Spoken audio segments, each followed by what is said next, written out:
Can you hear me now? Can you hear me now? Before you can't hear me. Okay. Okay. So you can hear me now. Okay. Yes, we can. Gaia.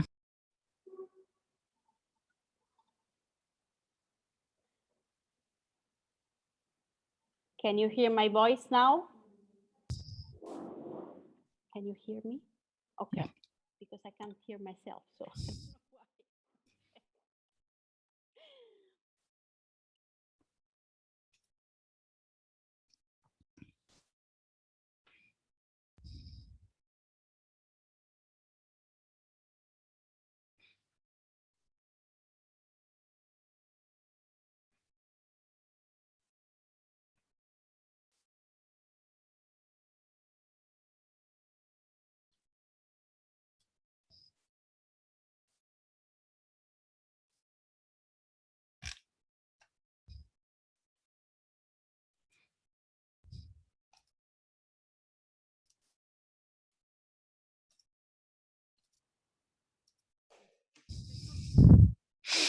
can you hear me now?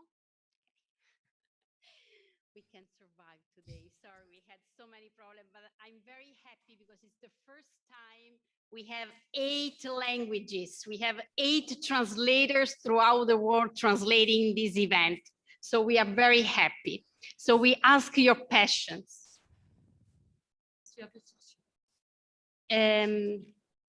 So we are a little bit late. Some technical guidelines before we start. I invite all of you to select your language down below. Italiano, sorry. You have all the languages for Italiano, Russian, for Arabic, Korean, and for Polish, Japanese. I'll ask Claudia, my colleague, to write that in the chat.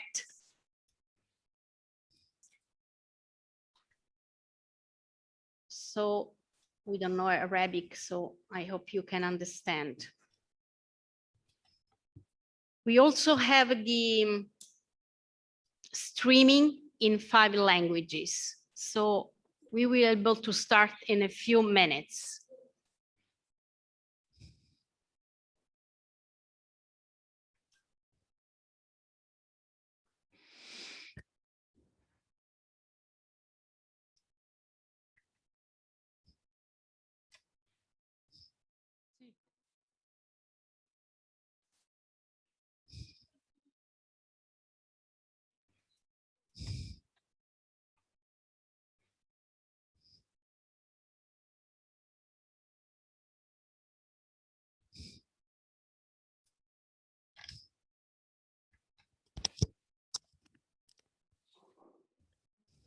Polish is Japanese.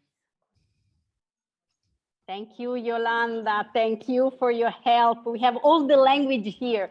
So I asked our interpreter, Pascal, to write in the chat that for the Arabic, they can choose Korean. Thank you. We have to help each other. That's sisterhood. Can you hear me? Are we able to start, I think? Thank you, Pascal. Wonderful. Can you hear me?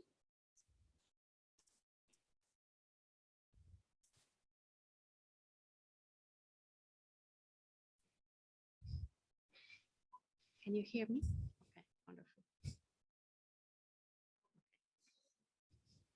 Fantastic. Florence says okay, so we can officially start. I invite also Florence to make host our speakers. I'm Patrizia Morgante, the USG Communication Officer, and welcome everybody. We are very happy today to start this series of webinar, Sisters Empowering Women, in this month of March, which is the month of women. We are very proud and happy to have for the first time 8 languages. We included German, Polish, and Arabic. So we are very happy to have our sisters and brothers listening to us in their language. For the next event, we will also include other languages. This is the challenge for USG. A couple of technical guidelines again. If you have any difficulty, please write to Claudia, USG. She will help you for technical problem. She speaks many languages. I invite all the speakers to respect their time because we started in late. So we invite all the speakers to keep the time that we assign to them because it's a very rich program. But we start now with a very nice spot for Sisters Empowering Women event.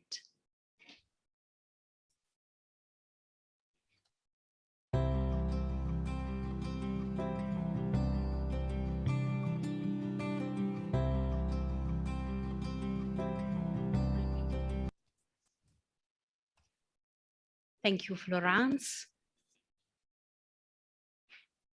This is a series of events. So we start today and the last meeting will be July 15. We decide to have a space to listen the sisters who live Fratelli Tutti throughout the world and also to echoes the themes that Pope Francis is offering to us. I will read the themes. Today we will talk about synodality. Then we will talk about education, peace, health, economy, care, and advocacy.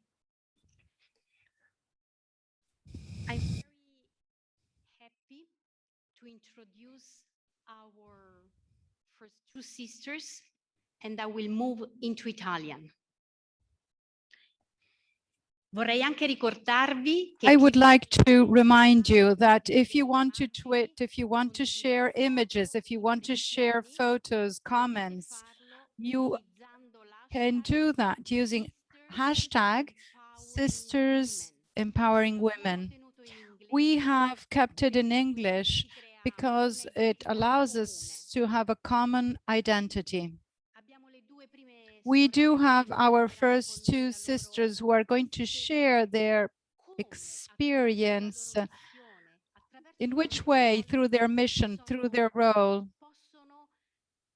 they were able to empower and to actually help lay consecrated women to be self-sufficient.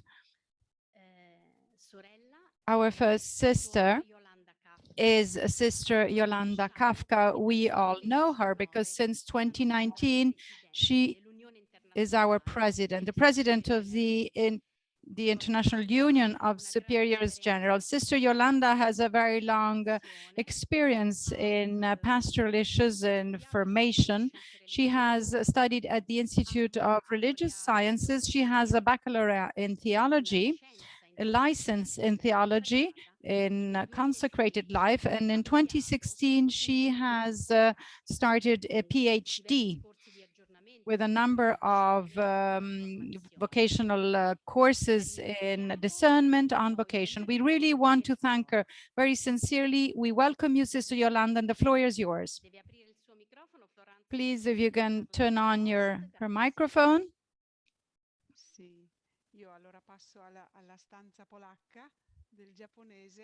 I will move on to the Polish interpretation room, and I will use my mother tongue. A very warm greeting and thank you for being here to share this space. A very special, thankful greeting to Ambassador Elisabeth Beton Déléguée, Natalie Becker, and Liliana Franco for accepting this conversation. Where do we come from this meeting? When we met here, we came from the world. Our feet, our sandals, or our shoes are full of the dust of so many roads and streets. Perhaps in the most remote and unthinkable places, we carry in our hearts the lives of many people, especially those who are weaker. We carry the hopes of children and young people, of families, of women who aspire to change their lives. We come accompanied by the charismatic strength of our founders, of our sisters who have gone before us, overcoming limits that seemed insurmountable for women. We come as companions on the paths of faith. We come from experiences of leadership and service, and we carry in our hearts the responsibility to leave the next generations a better world. We bring sorrow and sadness as our hearts are moved by what is happening in the world, especially in this last year. And we also bring beauty and mysticism, which together with our intuition, as a lintel, as a portal, make us a door that is always open to encountering the other, even when he or she is in a state of degradation, demoralization, and even slavery. Yet, yes, mysticism and beauty are our strength. And it has taken us a long time to discover that if we do not take care of them and do not let their strength emerge, we are easily frustrated and allow ourselves to be deceived by an empty efficiency. Cardinal João Braz de Avis, in a recent meeting with the delegates of the USG constellations, the first in the series of conversations on synodality, said that synodality is one of the most important processes in the life of the church, and that today we're called to set in motion as a sign of the times. We are entering into its novelty. Content and calls for us as consecrated women. Synodality is the path and vocation of the Church. But listening to Pope Francis, we discover that synodality is also a dynamism that sees as a mediation of dialogue and discernment that goes beyond the community of the Church. It is a dynamic of dialogue with the world and humanity. And this was the address on the 50th anniversary of the Synod of Bishops in 2015, October the 17th to be precise. There is in it a twofold movement. On the one hand, a linear movement, which refers to the journey. And on the other, a circular movement, communal movement. And once again, this comes from the synodality. The journey is an expression of a process, of a path, of moving from the place where we are to a destination. It involves growth in faith, greater vigor in evangelization, deepening of the Church's identity, and expansion as a sacrament of the unity of all humanity. Also, journey of conversion, but also descent to the feet of the other, done in a shared way. There are many paths that we must follow to make synodality visible. But the path is not just a symbol. The path is the road and the life of Christ Jesus. He is the path. His humanity, his gestures and words are the path to follow. We are disciples of this path, and this is why we are here.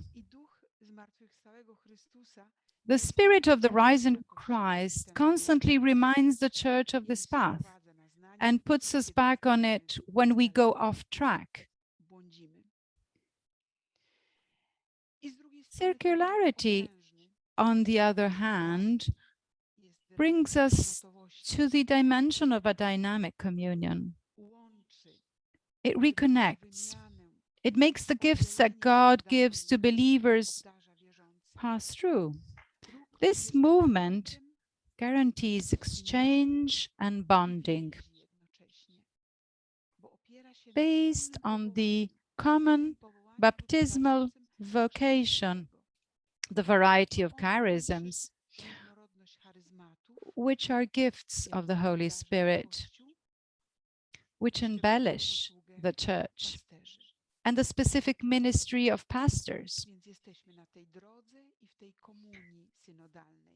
As consecrated religious women, we are on the synodal journey, and we want to continue to strengthen it.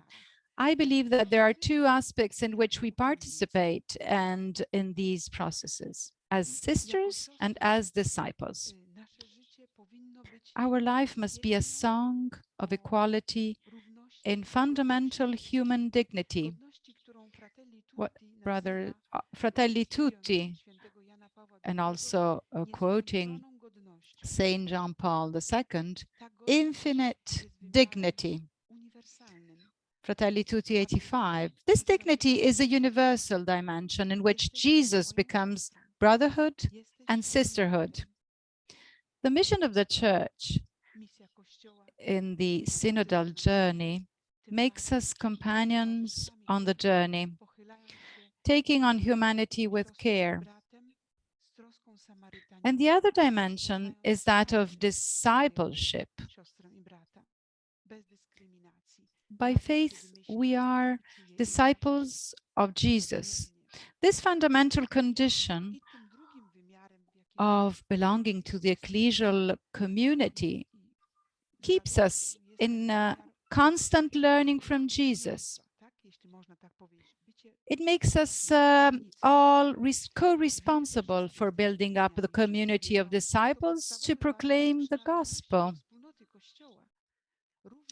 In this way, all of us, brothers and sisters, will always be recognized as followers along the journey, as the book of the Acts of the Apostles represent us. The main protagonist in this journey is the Holy Spirit.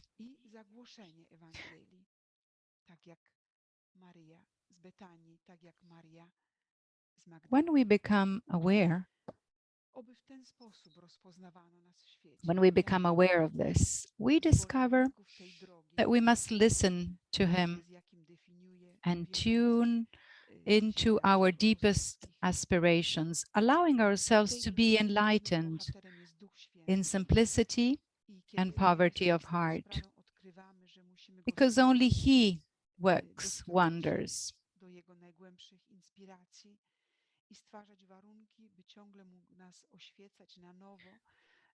The union is following this path. First of all, by creating spaces of encounter. During this year, we have experienced even more a world without borders, through the means of communication, an opportunity where we can dialogue, meet, and allow ourselves to be challenged by the realities of the world. This has made us even more sisters, more sensitive to synodality, which is certainly not a slogan, but a challenge. We are grateful to God for this gift, even though we are aware that we have a long way to go. Today, we will listen to two inputs that will help us even more to deepen and nourish this commitment of ours in the church and in the world. And then we will return to the world with our feet full of dust. We will return to the children, the young people, the women.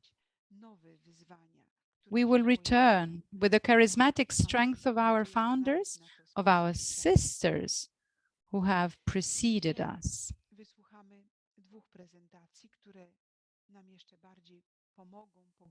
They will continue to animate us and to give us the strength and the faith necessary to overcome those thresholds that seem insuperable. We will continue to live the global sound, to leave the next generations a better world,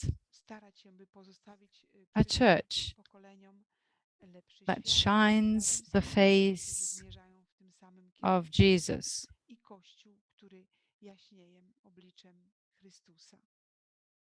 Thank you. Thank you sincerely, and thank you very sincerely, and I wish you all the best.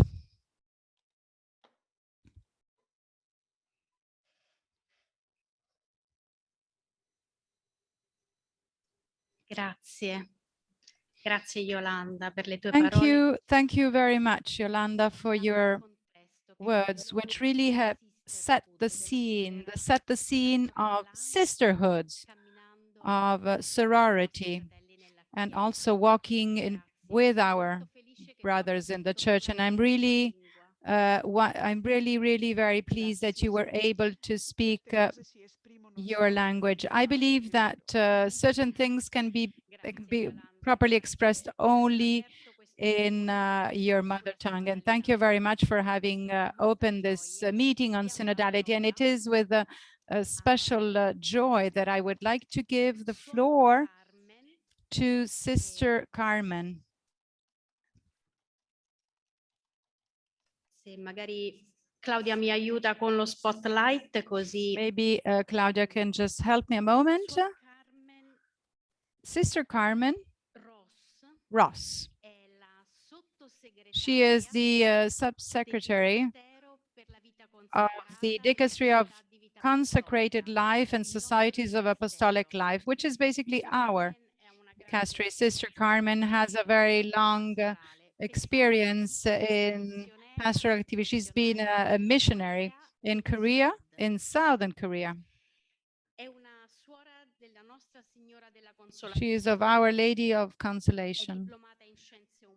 She has a baccalaureate in social sciences and catechesis. She has a license in theology with a specialization in Mariology. So she really has been daily being involved with women, but also throughout her studies. Thank you very much, Carmen.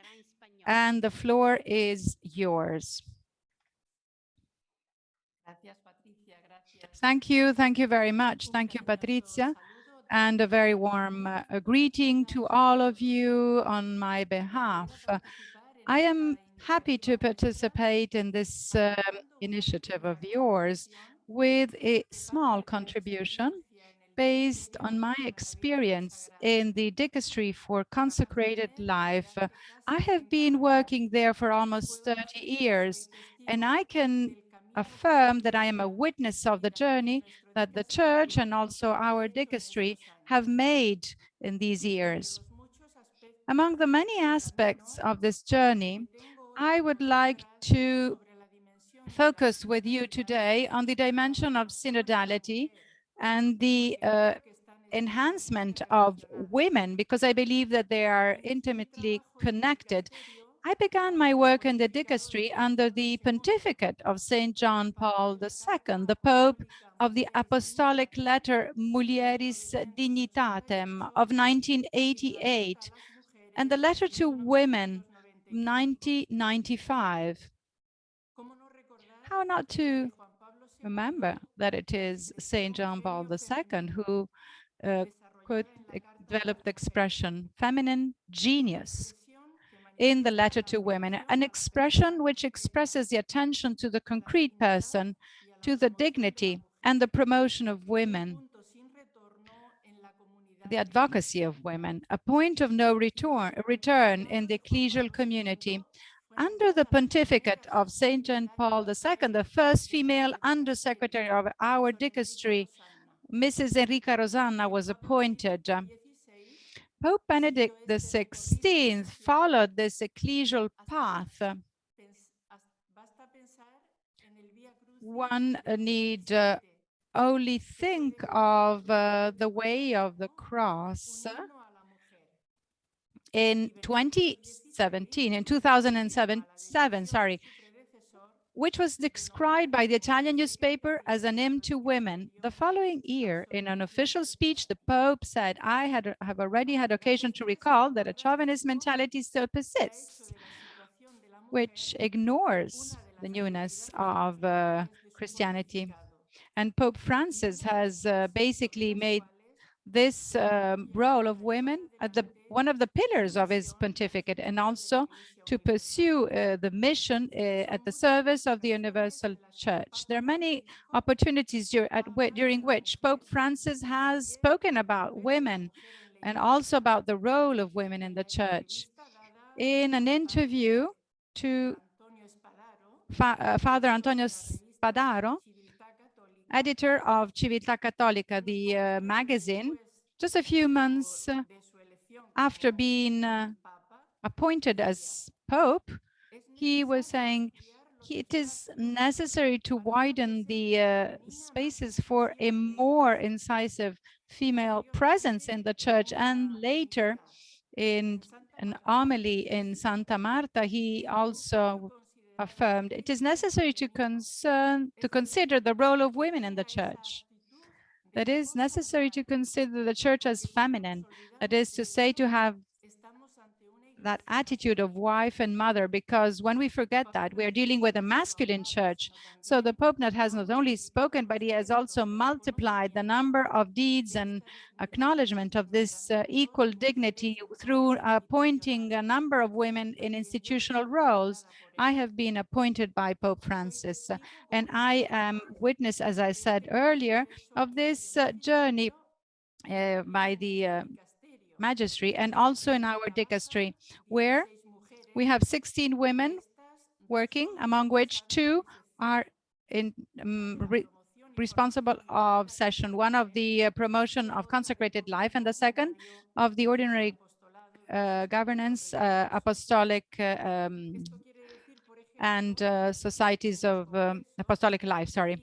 So the Congress, those meetings at which you express an opinion before making important decisions on the life of a given institute or of given subjects or on specific themes, there is a female behind and her voice is heard. So Pope Francis in July 2019 has appointed for the first time 7 women as members of the dicastery. All of them are superiors general, and 1 is a lay as the director general of a secular institute. So the members of a dicastery do attend at the plenary assemblies, which are held every 2-3 years. And it is a consultative and management body to identify ecclesial choices on given themes or on issues concerning consecrated life, which are the outcome of a plenary. For example, the guidelines of new wines and new wineskins. So within this journey, we are the religious. I also am witness of the formation path that we as religious have followed over these years to become aware in our own identity and also to refer of the feminine conscience, which I also like to remind within the Magnificent. So the woman who is acknowledging the gifts of the Lord is giving thanks and also sharing them. In my service, particularly as a sub-secretary, in my role as sub-secretary, I had a number of occasions of meeting religious, lay, and consecrated women coming from different parts of the world and of different charisms and different spirituality, which actually I understood that they are not on the same level along this path. The same structure and the same ecclesial situations vary. And this probably I'm thinking about those contexts where there is a strong clericalism. And with this word, we must not ignore the service and the value which is offered by priests.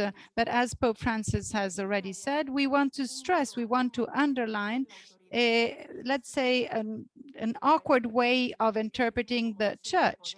So clericalism is sometimes interpreted as rule of power. And I believe, therefore, that the best service that we can provide as a dicastery, and me and myself personally, is that to favor and encourage and enhance a broader formation, an all-round formation which affects, superiors, formators, and the same sisters, so that we may all raise awareness that being daughters and sons of God means that we should share the same dignity and acknowledge at the same time diversity. And the encyclical Fratelli Tutti, which is underlining the importance of men and women, is supporting us. The service that we do provide within our communities certainly has to take into account this aspect. And I think that in theory, we are all convinced, but this is not always the case in practice. When we speak about synodality, we have to understand if we are actually available to put it into practice. Speaking about the service of authority, the Pope uses the image of an inverted pyramid and the distinction of roles in the reciprocity of communion. The challenge of synodality can contribute and help us in understanding if we actually all believe, including those who do not share our thought, can contribute and bring their contribution, which helps us to develop a service of authority, to have the service of authority to make decisions. So actually reaching the decision-making process is a synodal task, but taking decisions is a ministerial responsibility, as expressed by the Theological Commission on the document on synodality. In order to make that the contribution of each of us may be effective, we have to feel free, and feel free when we acknowledge and when our dignity is acknowledged, and when we feel and when we can be an active part of a community. And another path that we are journeying together is that of a collaboration, an evangelical relationship between religious men and women, in the meaning which have been expressed in the guidelines, new wine in new wine skins. Undoubtedly, a lot has been done. I'm referring to the many different forms of collaboration that over the last few years have taken place between religious men and women to promoting an evangelical relationship between men and women. The USG and the USG initiatives testify to this. And for this reason, many national conferences are now being united and unified. And however, it is necessary to pursue an ongoing formation, acknowledging both dignity and diversity.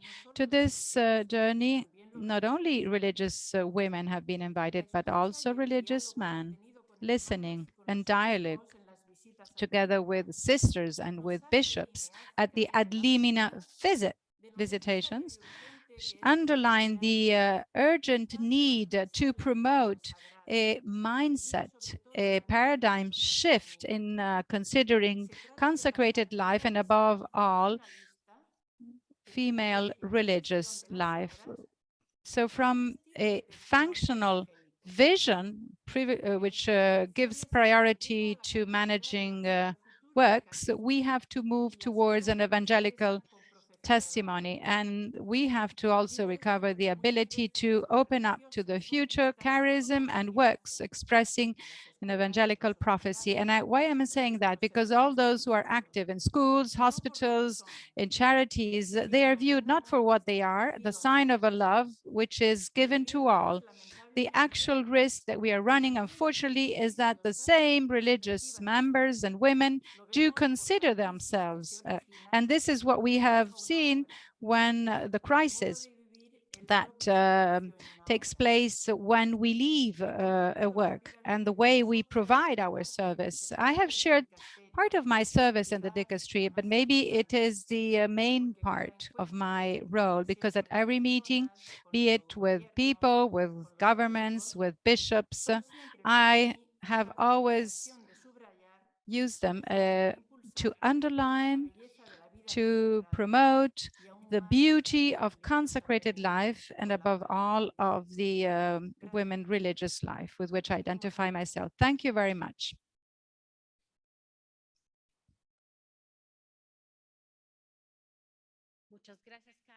Thank you very much, Carmen, for really helping us to touch, to see, to understand how we can become a church of men and women, religious men and women, lay men and women, and consecrated men and women. I think that you are in your office. Yes, precisely. This is my office. So from the very same institution, and so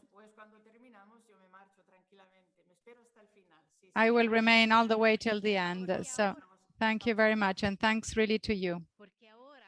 Because now we're going to enter into this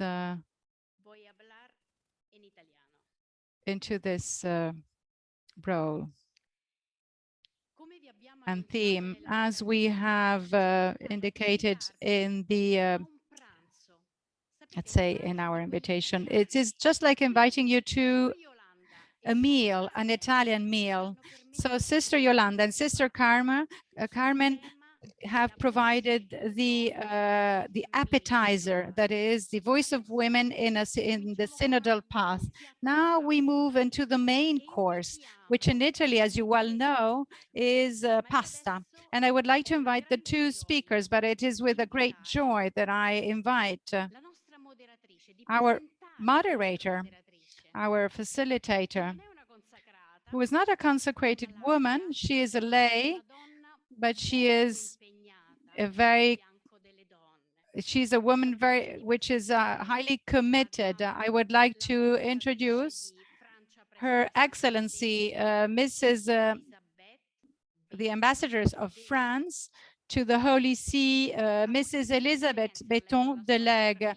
I have read her biography, which of course I cannot go through, but what has really surprised me are her experiences. Just to mention the countries, she's been to Baghdad, Turkey, Ankara, Madagascar, Chile, Caribbean,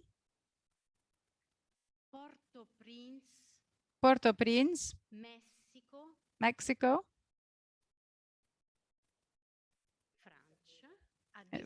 back to France, Addis Ababa, so there's one also missing.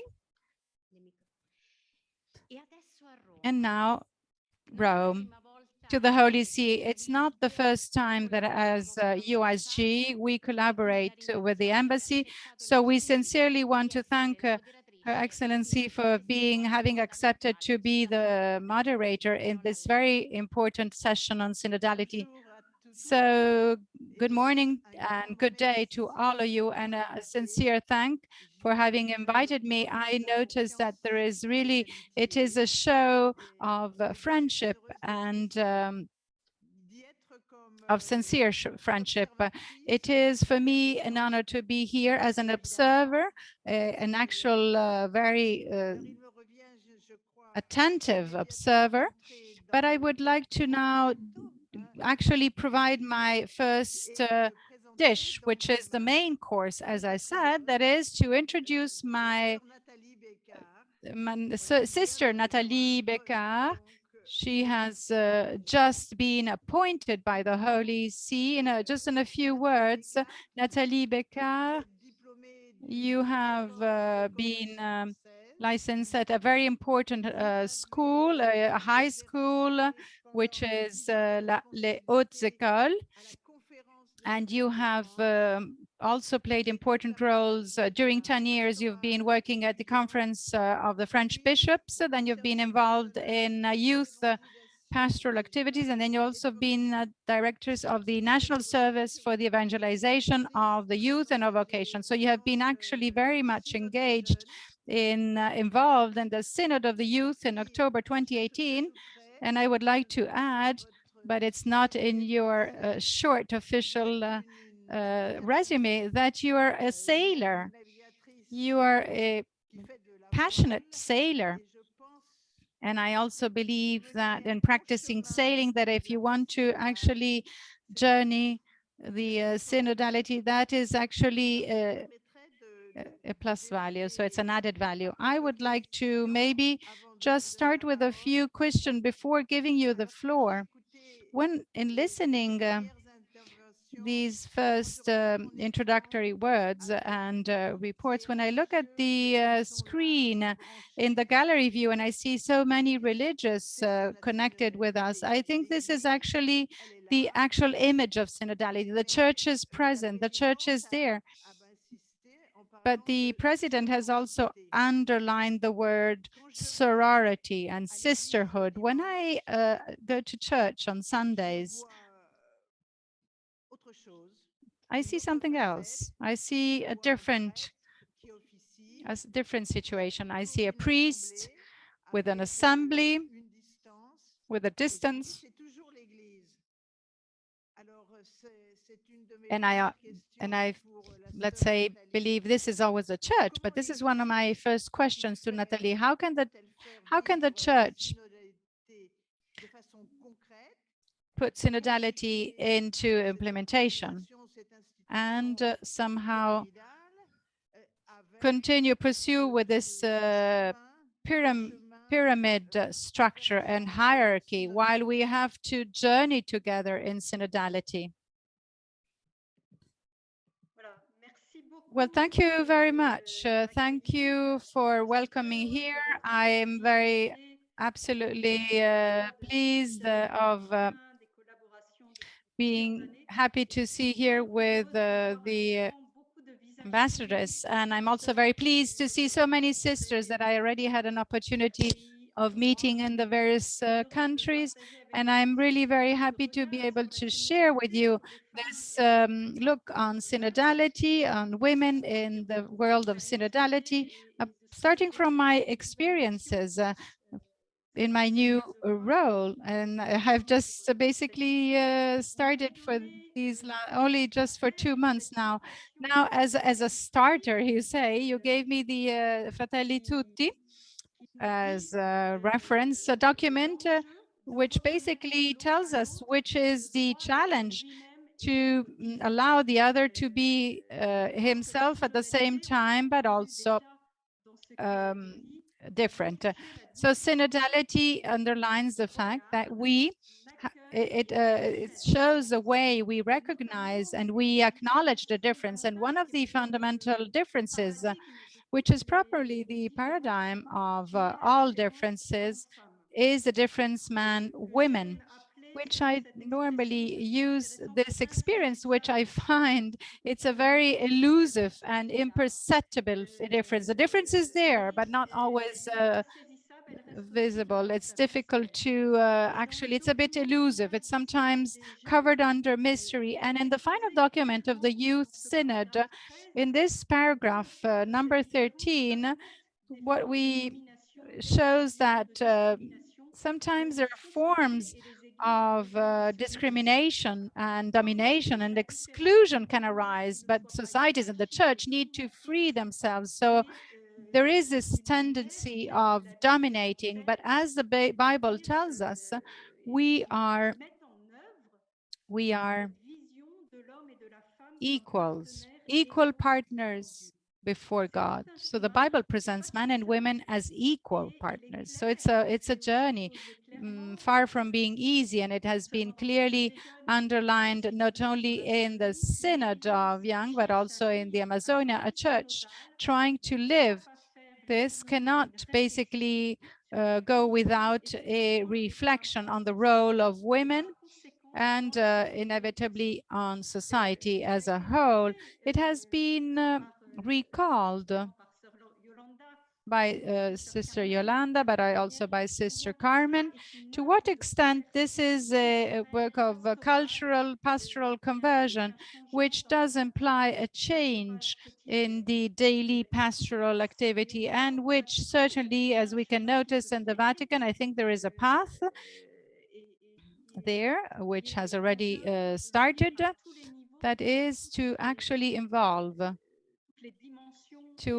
all of the dimensions and of the presence of females in all of the bodies, particularly in the decision level, particularly the ecclesial decision-making process. So the Synod of the Youth have used a very strong word. It's forms of justice, which basically somehow refers to the way Jesus Christ addressed men and women in his times. I'm going to go a bit rapidly through my slides in the PowerPoint, because maybe you can go through them later.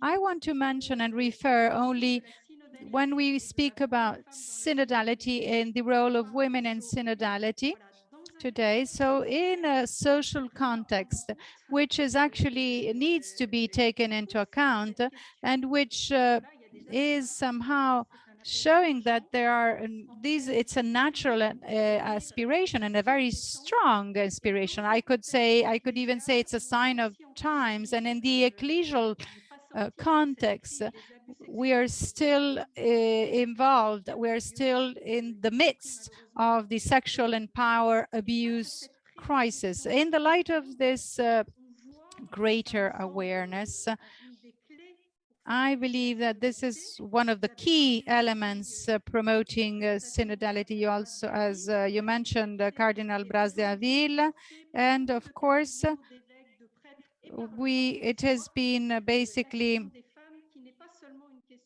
the question of women is not only a question of women as a whole,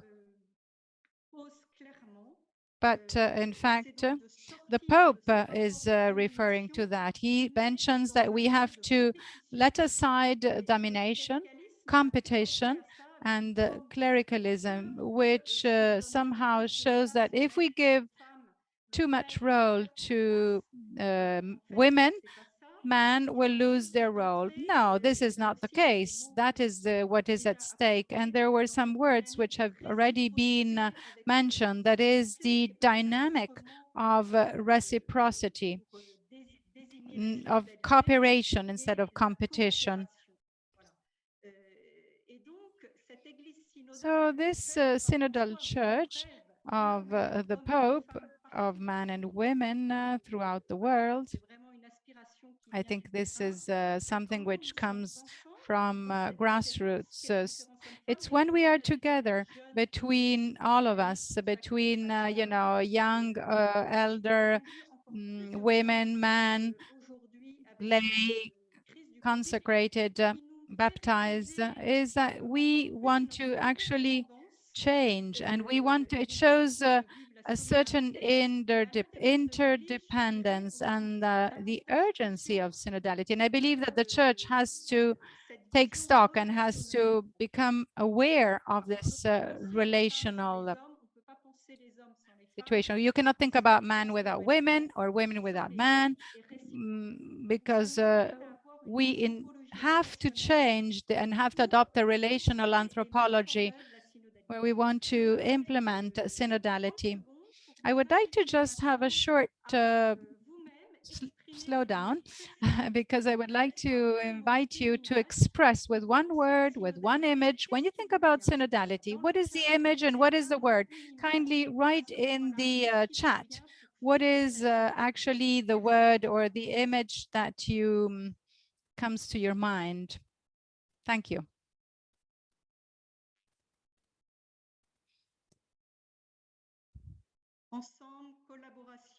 Together, collaboration, equality, together, dialogue, cooperation, equality, listening, dialogue, reciprocity, fraternity, walking together, circular exchange.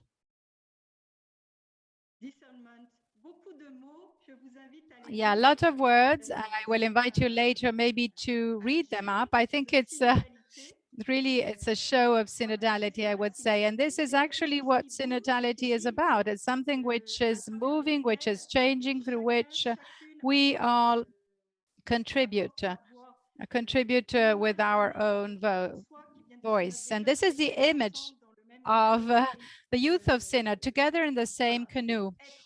So being together as a team.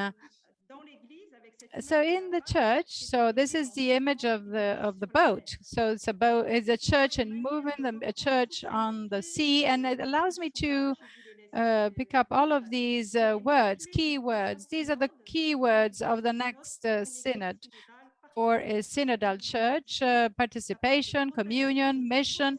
So protagonism, co-responsibility, discernment, and it is, as we have said, is basically entering into a dynamic vision, polyhedral vision of a discerning church, generative church, forged by people. And this is the stake of a multicultural church. Synodality, oh, we could mention many aspects. It's a style, the style of discernment, of fraternity. It's a practice, a culture, spirituality. I invite you to look at that as an overall, as an integral ecclesiology, placing at the center relation, community, reciprocity, circularity, and the enhancement of charisms.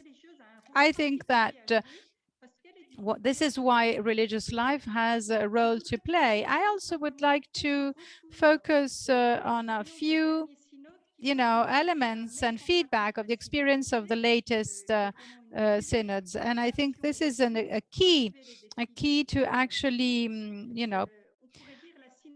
pick up the challenge. So we could speak about synodality in a very simple way. So it's like truly from I to us. But basically the I includes the us. So it's a all-inclusive and all-embracing. And it is basically the synodality is stimulating us, and it makes us remember that it's a journey. Basically, synodality is being like Jesus among the others. So with this word, synodality is the caravan of pilgrims. So it's like returning from a pilgrimage.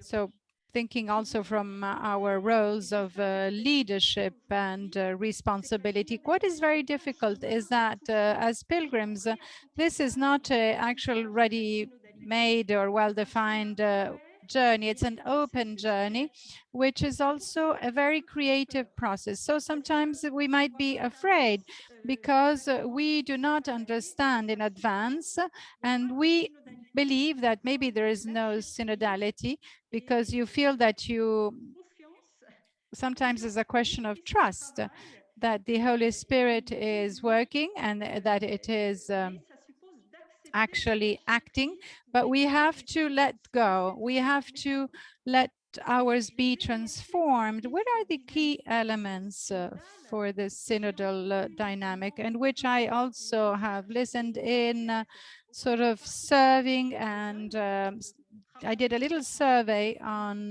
the youth at the youth synod. I took a course of ecclesiology at the Boston College, so I chose a panel of speakers.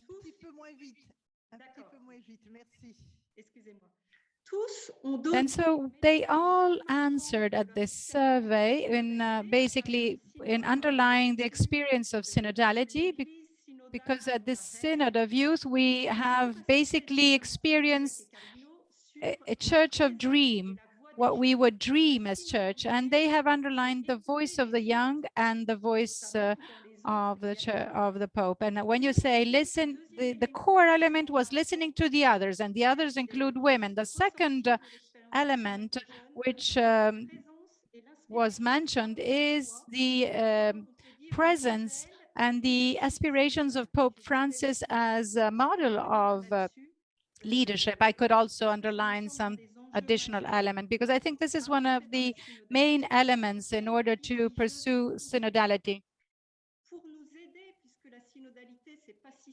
In order to help us, synodality is not easy to be implemented.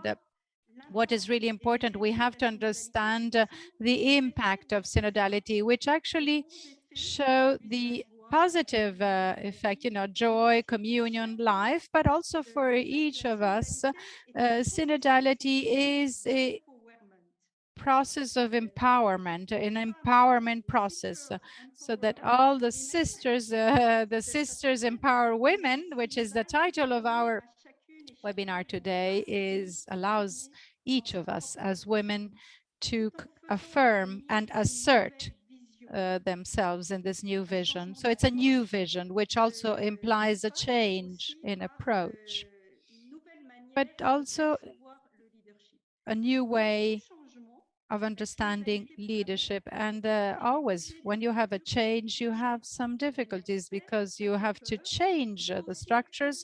It also develops fear, and it also resistance to change, fears and anxieties. Now, of course, I will have to move towards the second and final part of my presentation. For among the various images, you have also seen a couple of them and you have shared. I want to show you this. He's one of the members of the youth at the Synod of Youth. Thinking it also what we experienced towards the end of the Synod. The Synod actually have set the machine in motion. There was a little dance where everyone was dancing. You see, there was also a priest. There are a couple of more than one, several priests. They dance together. And I know that you all know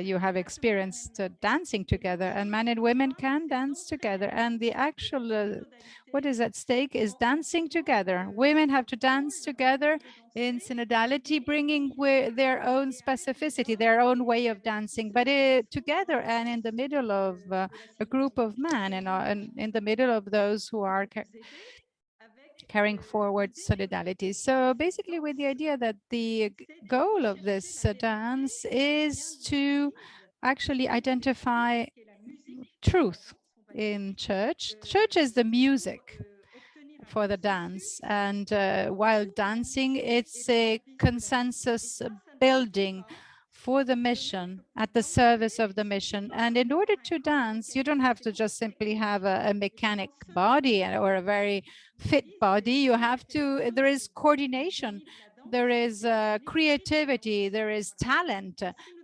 Dance is not sport. It's not a mechanic action.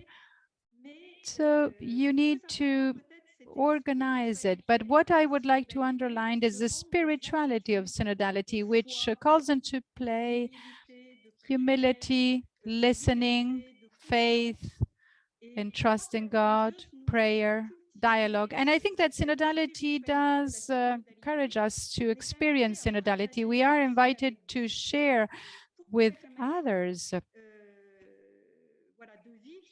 to live this dance of synodality. And indeed, you cannot consider synodality without primacy. So those are the ones who are going to take the final decision in the majority of the cases. But for a common synodality, the vision, although we can actually make a distinction, as Sister Carmen has underlined, the decision-making process and the decision-taking, because you do need to have, well, someone has to take the decision. But the two processes, so the decision-making, has to be viewed in a synodal way. So the decision-making is like breathing together. So those who take the decision, the final decision, does not do that in a very exterior way, but in an independent way.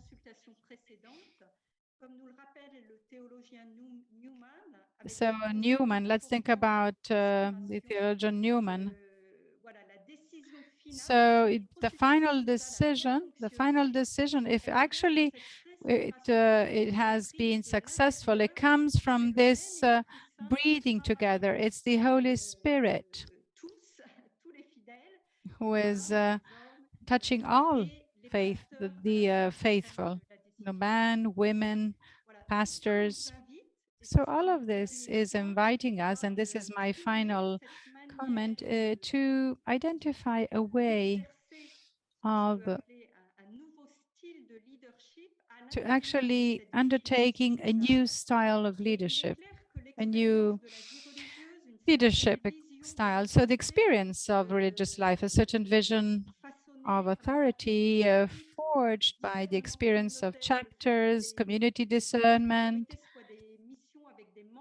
so followed by mandates, and then the superior general together with the sisters has to put into place these the guidelines and decisions, which comes through also a circular leadership. All of this helps us to view authority in a new way through empowerment, accompanied to give empowerment, so to live leadership in order to free freedom.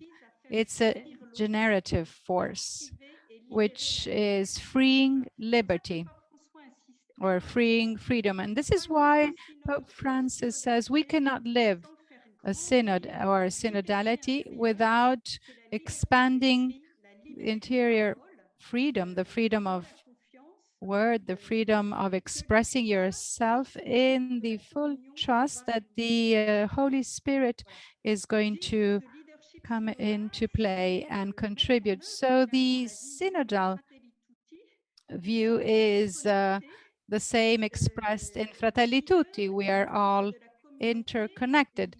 So the leader is one of the members of the community. He's not at a distance. And it is also through this and through his relational vision that we are called to yield our authority. Certainly, far more underlying teamwork. And I think that Pope Francis, through his way, is a good role model. Just a very short conclusion. So for the 1 or 2 minutes that I still have about the next synod, which is ongoing on synodality. You have spoken about that, and which underlines together with the new Episcopalis Communio, to set up a new phase, to launch a new phase, listening at the people of God, particularly in a consultative way. And this is going to take place in the churches, in the various different churches, through a participative service. And this is actually mentioned in the Constitution. So, especially for the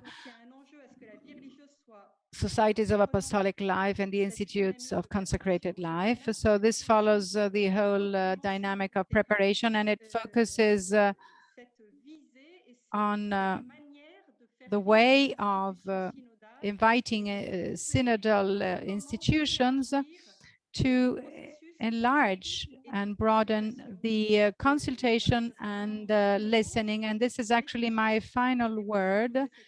Hope. Somebody was asking me about hope. Yes, lay and religious women together should be involved together to dynamize, to bring dynamism to the synodal process. Well aware that we have to listen, we have to involve women, young victims, the poor, the others, and the peripheries. Thank you very much for your kind attention.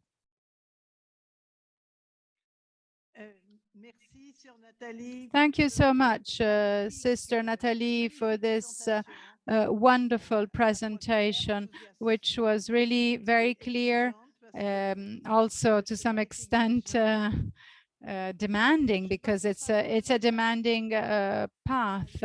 I would like to give the floor now to the other speaker, who is Gloria, Liliana, Franco, Echeverri. Good, good day. Or the sister Gloria Liliana is from Colombia, a beautiful country, a difficult country with a lot of hope for this country. She's a religious of the Order of the Company of Mary. She's a social worker at the University of Antioquia. She has a master's degree in biblical theology, and currently she has a candidate for the doctorate in theology. She's the provincial of the Company of Mary in the Pacific province. I would like to ask you a bit the same question, but in the light of your experience, from Colombia, from Latin America, from a country which is undergoing a conflict, a domestic conflict for now 50 years now. And so thinking about cooperation, listening, I believe that you certainly have accrued a lot of experience, and you also have attended in a very active way the Synod on Amazonia, which was for observers, just like I myself, was a very important moment, because we knew nothing, but actually from this interaction, which was on a daily basis, and not only within the Vatican, but also in the Church of Rome. The floor is yours. So, good afternoon, because for us it's afternoon, and good day to all of you. I would actually start from what you have just expressed, that in this continent we do feel that caring for life must be the horizon that inspires, encourages, and guides our consecration. Life is a gift full of possibilities, but also full of fragility and vulnerability, which is why it is necessary to care for life with great care. So care arises when someone's existence becomes important, and it is then that we dedicate ourselves to them to participate in their destiny, their quests, their sufferings, and their successes. And in short, and it is compassion. But compassion involves a way of relating, consists, in short, in perceiving the suffering of others as one's own. That is to say, the capacity to interiorize the suffering of another human being and to live it as if it were one's own experience. To feel compassion for someone else is a habit of the heart. Compassion, which also is mentioned in Fratelli Tutti, is a commitment to solidarity. Compassion leads us to embrace vulnerability, our own and that of others. It leads us to open our eyes to perceive the situation of suffering in which other human beings live. So we have to put ourselves in their shoes, without stealing their identity or invading their territory in any exercise of care. As Sister Natalie was saying in speaking about synodality, trust is fundamental. So maybe I would like to speak about care. So speak about synodality from the logic of care. The most important thing is to take care of the gift and the relationship. There is a story by Eduardo Galeano. He's an Uruguayan writer, which I like very much, and I think it expresses beautifully what is living when we talk about synodality. This is the story. A man from the village of Negua on the coast of Colombia was able to climb to high heaven. On his return, he told the story. He said that he had contemplated from up there human life, and he said that we are a sea of little fires. That's the world is. That's what the world is. He said, a lot of people, a sea of fireworks. Each person shines with his own light among all the others. There are no two fires are the same. There are big fires, small fires, fires of all colors. They are people of a peaceful fire who don't even notice the wind, and people of crazy fire who fill the air with sparks. Some fires, silly fires, neither light up nor burn, but others burn life with so much desire that you cannot look at them without blinking, and whoever comes close lights up. And this is what Eduardo Galeano tells us in his story. So I think that the key to walking in a synodal way is to add little fires until something new burns, so that what is most genuine is cared for and strengthened. Synodality means exercising ourselves in the pedagogy of care. The certainty that accompanies us in CLAR is that every relationship has its foundation in love and is enriched in the bond. It is there that joy increases and valid channels are open for communication, exchange, and collective construction. José Cristo Rey Garcia Paredes, in his rereading of Vita Consacrata, says consecrated life does not aim to isolate itself from other forms of Christian life. It is called to an interrelationship and to form part of the ecclesial we of the body of Christ, which is the church. Thus, the good of one member contributes to the richness and the well-being of all the body, of the whole body. We are also convinced that all in the church, we share a common dignity. We all share the same view, as Sister Yolanda was saying at the beginning. Today, consecrated life can be maybe smaller, more wounded, with fewer firewalls and protection, but it is also certainly better fit to touch the heart and also with humility to be recreated in the Spirit of God, who is the only one who can make all things new. Pope Francis, also consecrated by vocation, but and conviction, he knows well that our moment is fruitful. That is, in this prolonged night, only the centrality of Jesus Christ will restore to religious life its mystical, prophetic, and missionary identity. Consecrated life loses vitality when we simply blend it into the institutional and we forget the essence. When we homogenize and uniform ourselves in molds and forms that eliminate us. Fruitfulness comes to the church when it is open to encounter, when we welcome difference, and when we enable the development of talents and charisms in diversity and complementarity.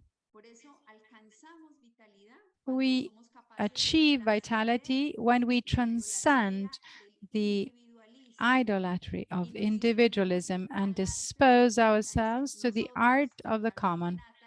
What Natalie was saying, making possible the listening that converts, the word that energizes, and the commitment that opens new paths.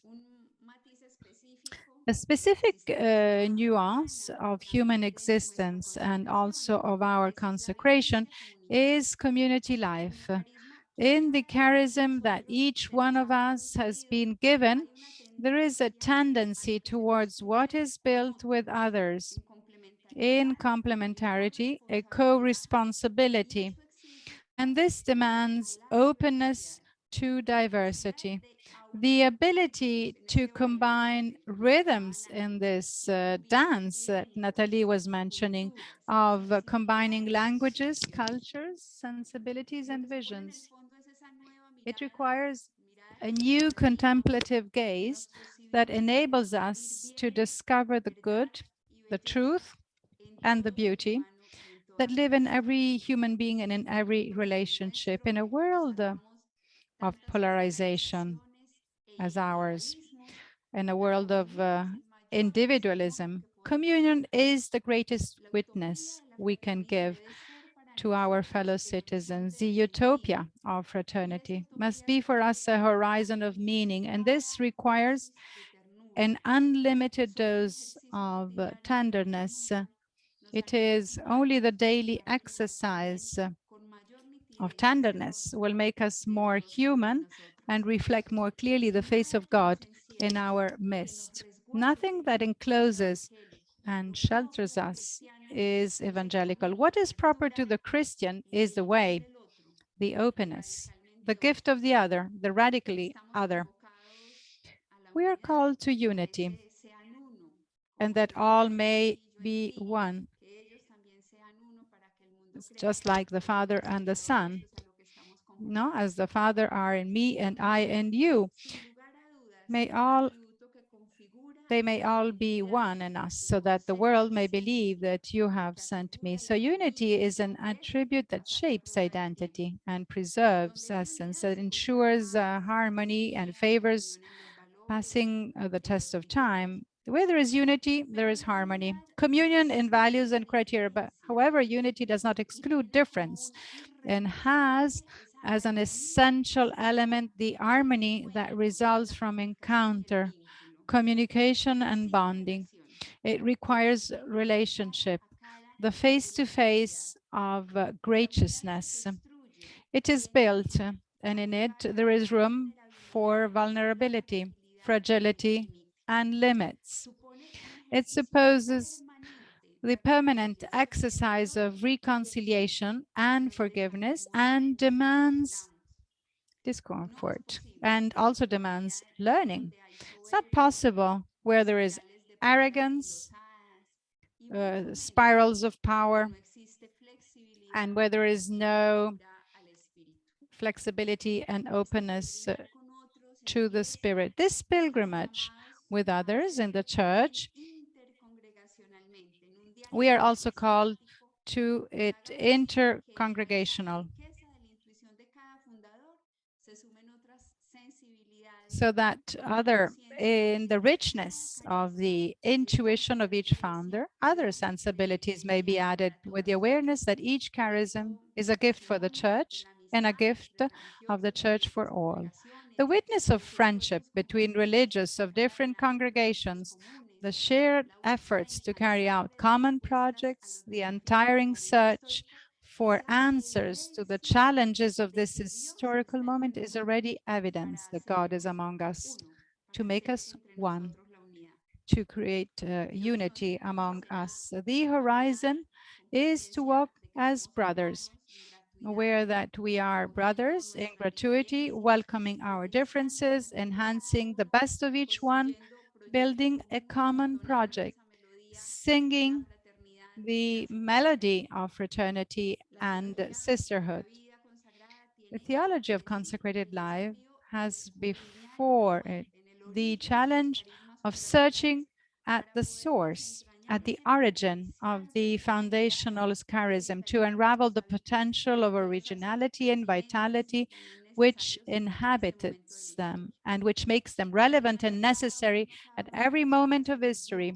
The charism which was given to us freely and in abundance commits us to walk in coherence and authenticity, to live in the truth that liberates, to speak words that stimulate and encourage, to stand with those who seek justice and peace, and to share with those who believe and to share with those who find it difficult to believe.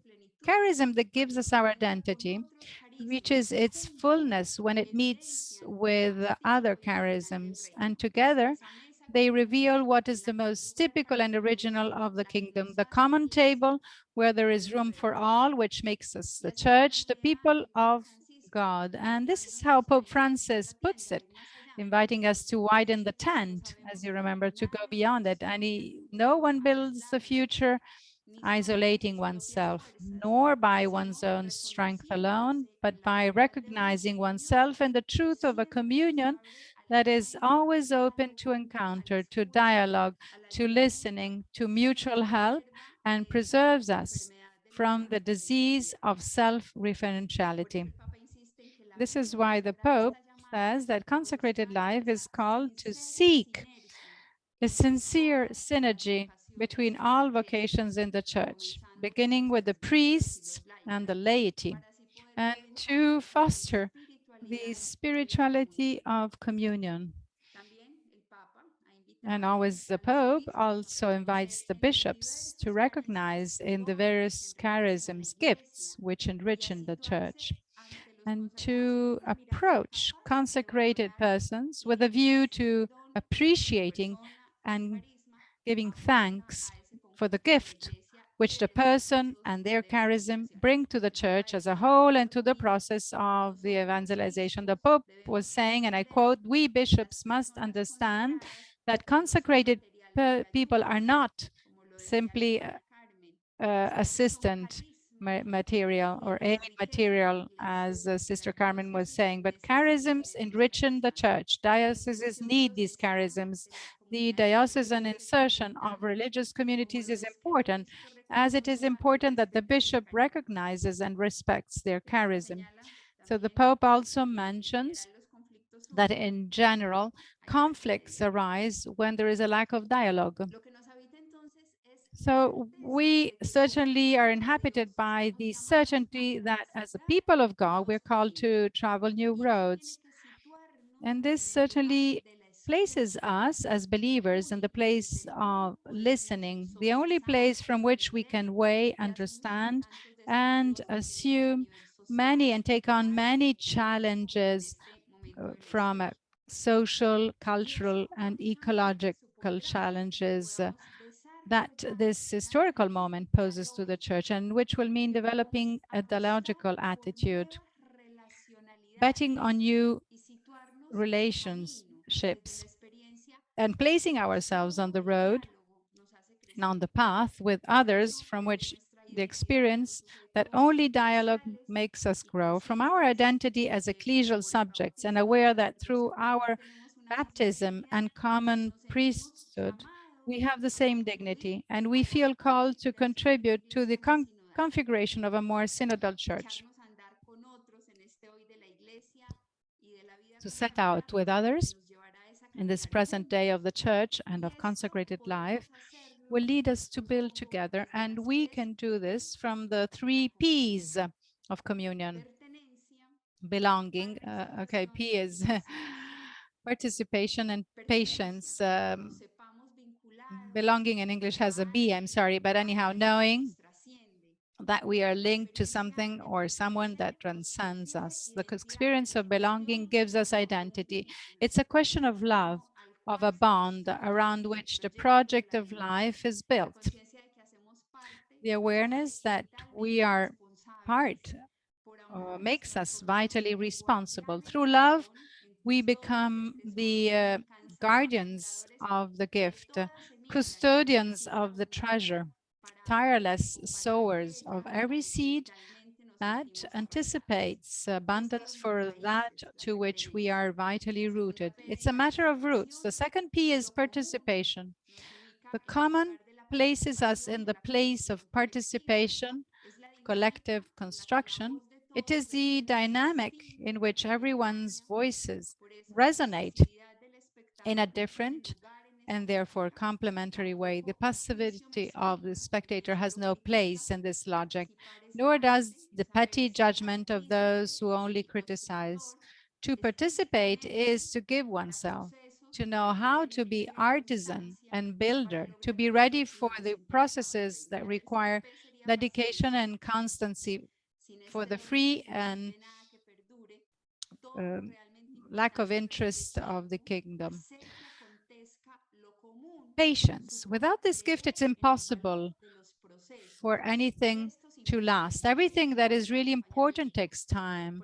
And to make the common happen requires time and implies accompaniment as well. So patience is the willingness to allow the common to break through and to get out, eliminate those patterns that sometimes are disguised under the veil of efficiency, but limit wisdom, corner beauty, exclude and do not allow room for the healthy and necessary difference. God does not stop creating and recreating. He does it in the night and in the conviction that our hope must be trenched. That is why Pope Francis insists that we must not be afraid to abandon the old wineskins. That is why to say we are called to renew the customs and structures, as the Pope is telling us.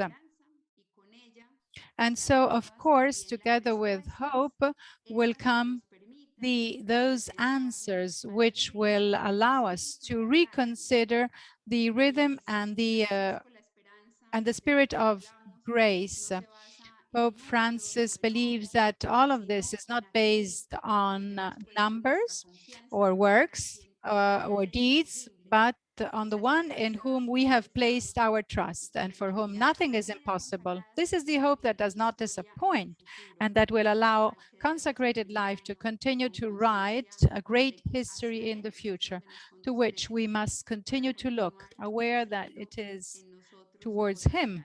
The Holy Spirit is leading us to continue and to do great things with us. So it is another logic, that of the Spirit, which always takes us beyond that we are capable of calculating or supposing. It is the one that places us in the place of the small, makes us value what is free, celebrate friendship, and care for what is common and communal. It is a logic that launches us on unknown paths and requires us to dare the unsuspected of the kingdom, hand in hand with God. It is a logic of those who trust. The synodal style is, at this historic moment, a new way of being and doing in the church. Walking together is the condition for responding in an evangelical way to the challenges of this historical moment by listening to reality. So we will have to practice in what is communal, to walk with aware that we are the people of God and to humbly walk eliminating power. So we have to go back to the original source and core of the gospel and promote love and be involved in fraternal life. And I believe this will be the strongest and best testimony. So at this current situation, the mission of women in the church becomes clearer, called to be within the ecclesial fabric, a sacrament of communion, a bridge that favors encounter, a womb in which a new way of relating is fertilized and the art of accompaniment is prioritized. The synodal spirit to which we are committed presupposes the participation of women in the spaces and structures of the church and discernment and decision-making. And it is up to us in religious life as consecrated women. We are called to be guardians of life, and this will require us to become experts in the art of care, artisans of care. May each and every one of us add our fire to make this flame of communion possible, which illuminates and contagious others with reasons to believe and to hope. And thank you very much.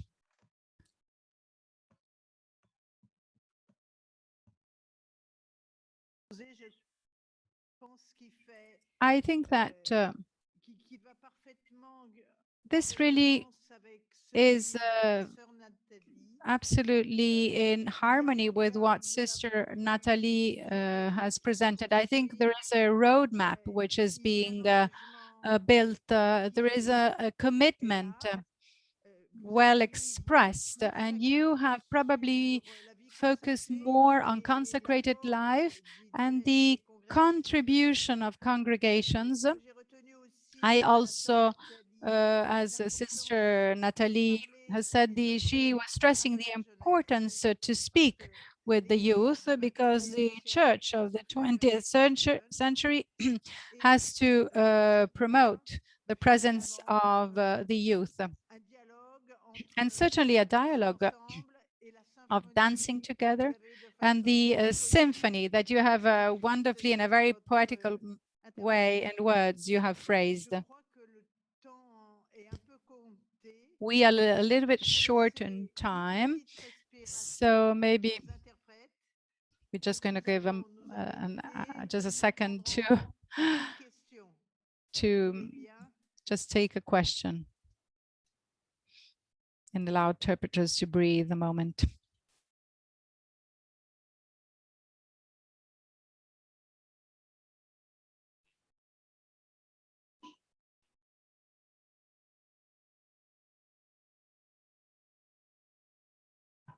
Les questions via le chat, s'il vous plaît. Kindly, if you can write your questions in the chat, and we're going to choose one of them. So write your questions in the chat, please.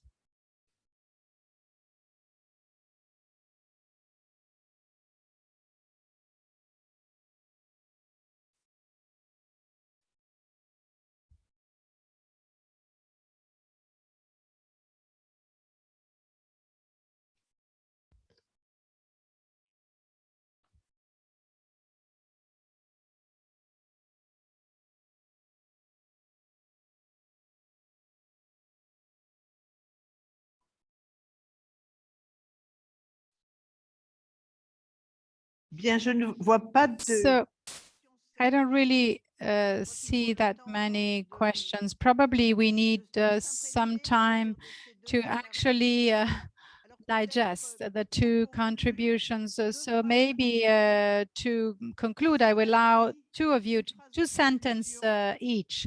So one for Sister Natalie and the other for Sister Liliana.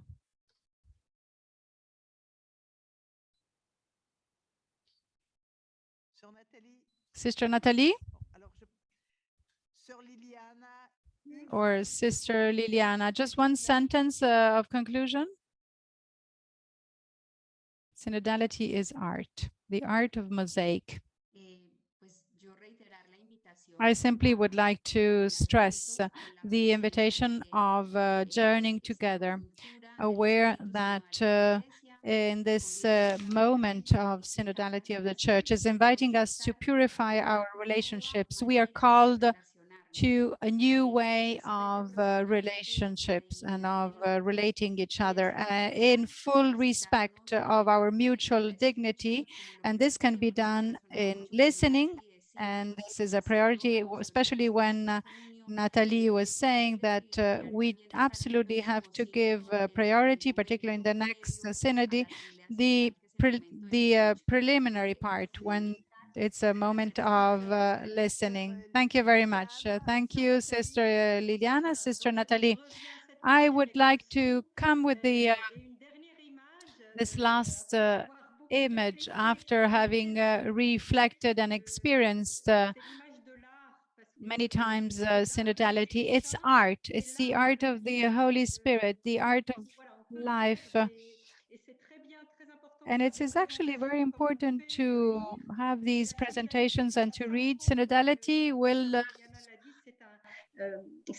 as Liliane said, does require experience and is nourished by experience, but there is not a single model fit for all. There is an interaction between synodalities, political religion. There is no unique method. Each community with its own synodality will have to decide. So we, in this dynamic as a of poetry.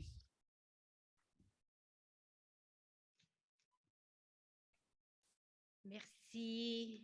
Thank you so much.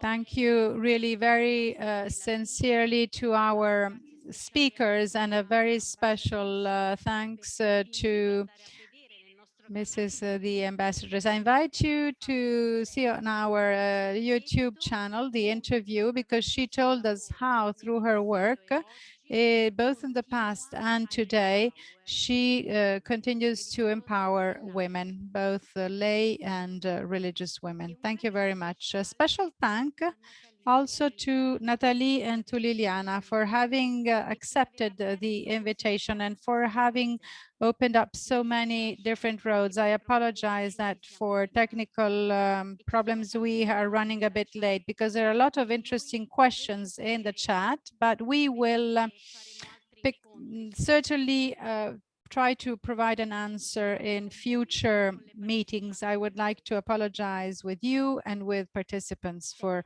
not being able to take them all. We will move on now. And just like as I said, in a typical Italian meal, we feel a bit sort of fulfilled and happy after this main course of pasta, which was very tasteful and rich. But we would like to move on, because now we are moving to dessert. And the dessert will help us to sweeten our meal. And then we're going to have something else as well. We're going to also have a little drink, which is a drink which is a lemon liquor, and then also a more bitter one, which is something that we tend to drink in Italy at the end of a meal, because it's we're going to now listen to Sister Aya. She's a member of the Dominican Sisters of Saint Catherine of Siena in Iraq. I think you have, you will recognize her, because she was at Karakosh when Pope Francis was there, together with a Benedictine monk with whom she collaborates. And Sister Ayat is speaking in Arabic, but you are going to have a translation in the various languages. She lives in Karakosh. She has a master in social anthropology. She teaches at the university, and she coordinates a number of animation projects with the youth. Thank you very much, Sister Ayat. Thank you, Sister Luma, for having helped us to have this really precious witness, and thank you very much.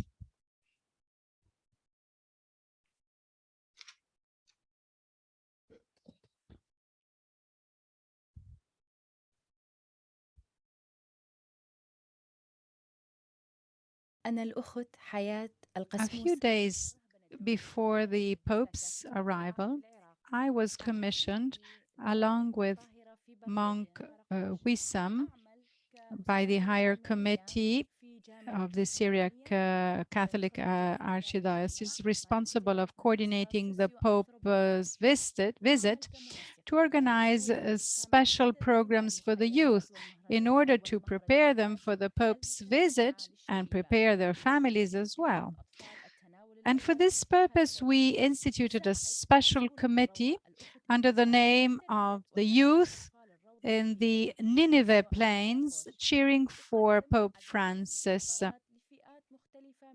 The committee was formed by Monk Wissam, Father Ronnie, Sister Ayat, and a number of other religious men and women, brothers of Jesus the Redeemer, Franciscans, and the Ephraimist sisters, along with young volunteers to serve and work together. I can truly say that I experienced the touch of the Holy Spirit that filled us with while making preparations, and the activities in the evenings were varied: spiritual, sports, cultural, mimic prayers. And in fact, the evening programs were as follows. Well, we had a large crowd of youth, and then we also presented a special program for youth and people of the region.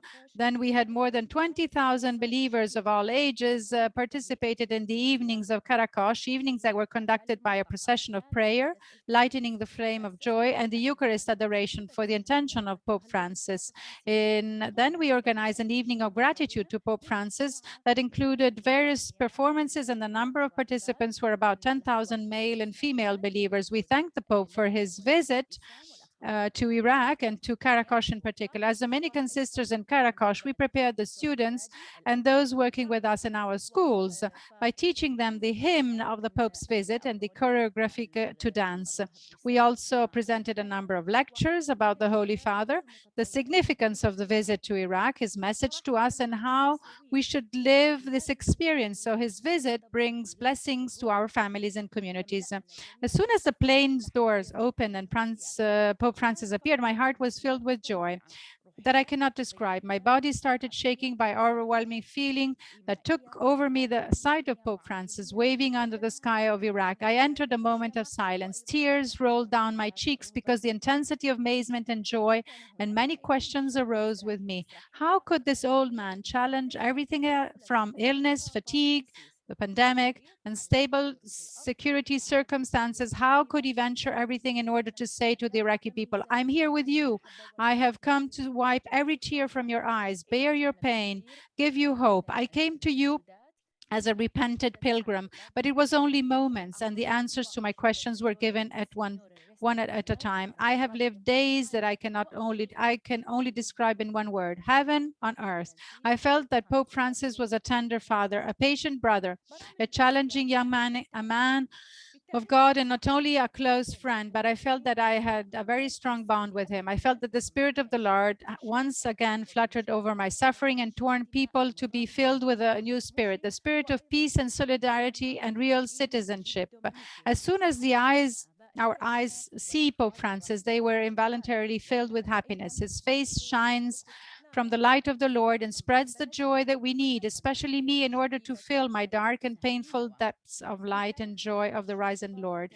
The Pope's pilgrimage taught me a lot about humbleness and love of the vulnerable, and how my life should be a permanent pilgrimage towards God and the other, towards forgiveness, compassion, and solidarity, towards new initiatives for inner peace and healing of wounds. Pope Francis is a master of bold initiative.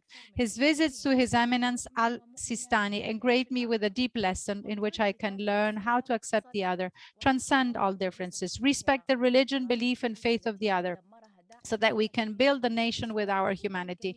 The Pope's visit was aimed at declaring peace in a land lacking peace, and the impact of his meetings with senior civil and religious representatives have had an historical and global impact on a world scale, and a spiritual and humanitarian impact on a personal scale. The visit was an invitation for the world to wake up and set its sights on the land watered by so much blood and destruction, marginalization, sectarianism, and corruption. By visiting us, he assured the whole people, the Christian in particular, and me personally, that God lives among his people, and that he's looking at us from heaven and ensuring us of his presence among us, and that we are a people and we have the right to a decent life.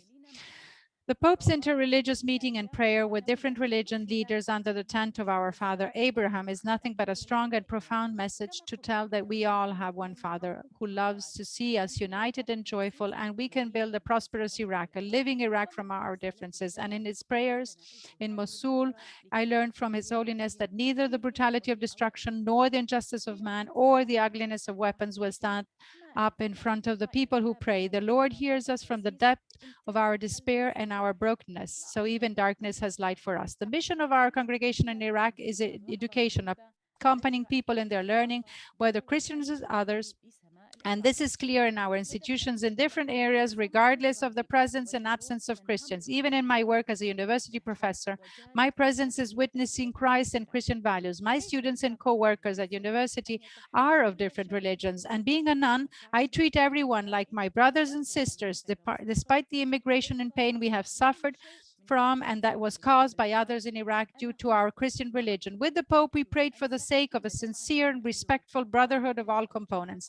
The Pope's departure from me and the Iraqi people was not the end of the days of heaven, but rather a new beginning for life and the earthly kingdom, and for the other who is different from me. We still sense his sainthood unfolding in our earth and our depths, his words resonating in my mind and my heart. On the third day, Christ rose from the dead, and we as people of Iraq, and me especially, lived the experience of the resurrection the 3 days of the Pope's visit, especially his visit to my hometown of Karakosh, 3 days of joy, recovery, awe, and presence of the Holy Spirit. My people and I have forgotten the wounds, pain, fatigue, injustice of ISIS, and the pain of ruin. The Pope's presence was a miracle fulfilled for us. One of our Muslim brothers from Babylon confirmed to me while discussing Pope Francis' visit that it is a real miracle for us and for humanity.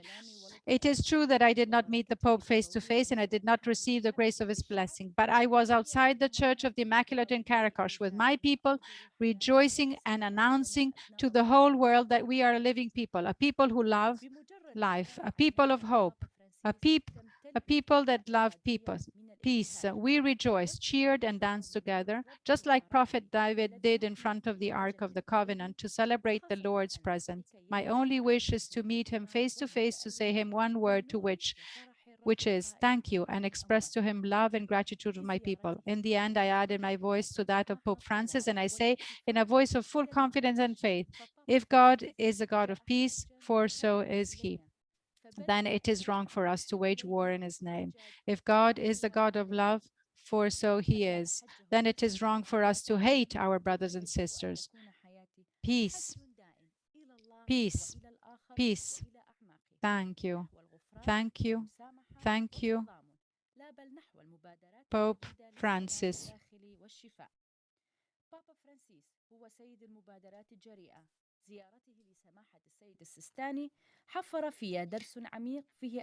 He met, as I said, Al-Sistani.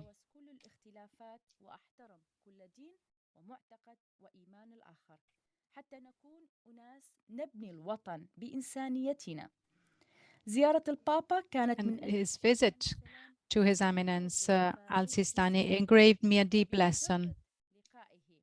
The Pope's visit was aimed at declaring peace in a land lacking peace, and the impact of his meetings with representatives had an historical and global impact on a world scale, a spiritual and humanitarian impact on a personal scale. The visit was an invitation for the world to wake up and set its sights on this land. By visiting us, he assured us, the Christians in particular, and me personally, that God lives among his people, and he's looking at us from heaven and assuring of his presence among us, and that we are his people and we have a right to a decent life. Pope's interreligious meeting and prayer with different religious leaders under the tent of our father Abraham is nothing but a strong and profound message to tell us that we are all have one Father who loves us, as united and joyful, and we can build a prosperous Iraq from our differences. And in his prayer, I learned from His Holiness that neither the brutality of destruction, nor the injustice of man, or the ugliness of weapons will stand us up in front of the people whose pray the Lord hears us from the depth of our despair and brokenness. The mission of our congregation is education, accompanying people in their learning, whether Christians or other. And this is clear in our institutions, in different areas, regardless of the presence or absence of Christians. Even in my work as a university professor, my presence is witnessing Christ and Christian values. My students and co-workers at university are of different religions, and being a nun, I treat everyone like my brothers and sisters, despite the immigration and pain we have suffered from, and that was caused by others in Iraq due to our Christian religion. With the Pope, we prayed for the sake of a sincere and respectful brotherhood of all components. The Pope's departure for me and for the Iraqi people was not the end of the days of heaven, but rather a new beginning for a life in the earthly kingdom with the other who is different from me.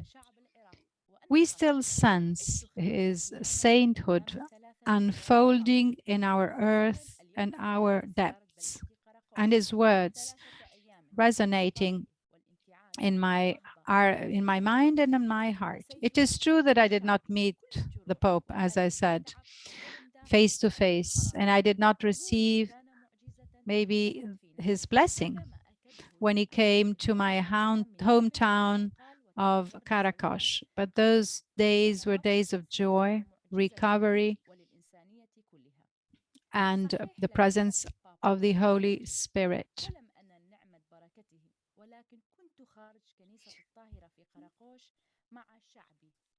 And in fact, it was outside the Church of the Immaculate in Caracas. I was there with my people, rejoicing and announcing to the whole world that we are a living people, a people who love life, a people of hope, a people that love peace.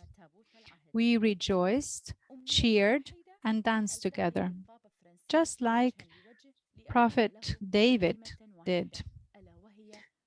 My only wish is to tell Pope Francis, thank you, and express him the love and gratitude of my people. In the end, I add my voice to that of Pope Francis, and I say in a voice full of confidence and faith, if God is the God of peace, for so he is, then it is wrong for us to wage war in his name. If God is the God of love, for so he is, then it is wrong for us to hate our brothers and sisters. Peace, peace, peace. Thank you, thank you, thank you, Pope Francis. Dominican Sister Hayat. Thank you.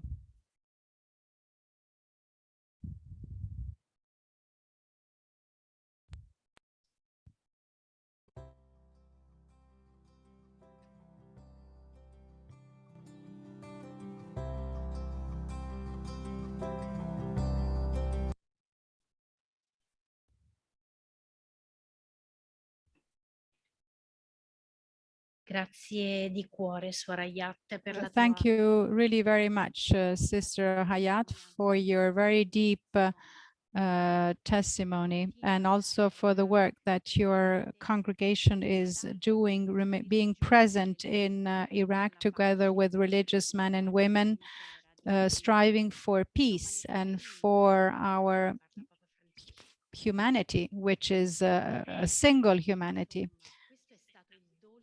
I think this has been the sweet, the dessert of this Italian meal, But now we have limoncello, which is a lemon-flavored liquor, which is actually given to us by Giulia Isabel Cirillo. She's in charge of communication of the advocacy project of the UISG. So it's UISG Sisters Advocating Globally. Thank you for her presence. She's Neapolitan. And this is why we have actually added to her intervention, accompanied rather her speech with the lemon flavored, let's say, drink. We have Sisterhood Works. Sisterhood Works and Sisters Empowering Women. So Sisters is worthwhile. So Giulia, introduce us into this campaign. You Are My Sister is the name of the campaign. Thank you very much. Thank you, Patrizia. And I will present my speech in English. And greetings to everyone else, wherever you are. It's very exciting to see you all gathered here for the first in this wonderful series of events. So thank you for the opportunity to say something today about the UISG Advocacy Project. Sisters Advocating Globally was launched last year in July. The challenge at the heart of this project is that the experience and the expertise of sisters often go unheard and unheeded, particularly within the international development community. And this is a huge loss because sisters are on the front lines of many of the world's most challenging humanitarian crises. So this project is founded on the premise that training, community building, and communication support can greatly enhance the work of sisters, empowering them, as we were saying, to speak out for and alongside some of the world's most vulnerable and most marginalized people. So what does this mean in practice? In practice, this means that the project has three main goals. Firstly, to build capacity for advocacy around existing UISG initiatives in the areas of human trafficking, ecology, and healthcare. Secondly, to build and train a global network of sisters who can become effective organizers and powerful communicators for change. And thirdly, to amplify the voice of sisters within the international development community by creating a strong network of allies and partners. So we're currently in the process of establishing what sisters will advocate for exactly in each of our three key areas and how we plan to achieve those advocacy aims. Patrizia has kindly agreed to let me speak again at future events in this series, so there'll be plenty of updates to follow. But for today, I wanted to draw your attention to the campaign Sisterhood Works, which, as Patrizia was saying, was launched on Wednesday on social media. This was an amazing opportunity to see and to share how the work of sisters is building a better and a more compassionate world, one step at a time, all around the globe. So above all, a big thank you to everyone who contributed and everyone who took part. It was an incredible day, very moving and very, very inspiring. If you haven't seen the campaign, you can find it on Twitter and Instagram via our new advocacy channel, UISG Voice. I'm going to ask Patrizia to pop the links in the chat in case you want to take a look. And we'll be running another event very soon to share more stories and hopefully meet many of you online. So please do keep an eye out. That's all for today. Thank you very much for your time. Thank you for having me. I hope to see you again soon. And I guess, since this is the limoncello, I should say cheers to your great work. And thank you.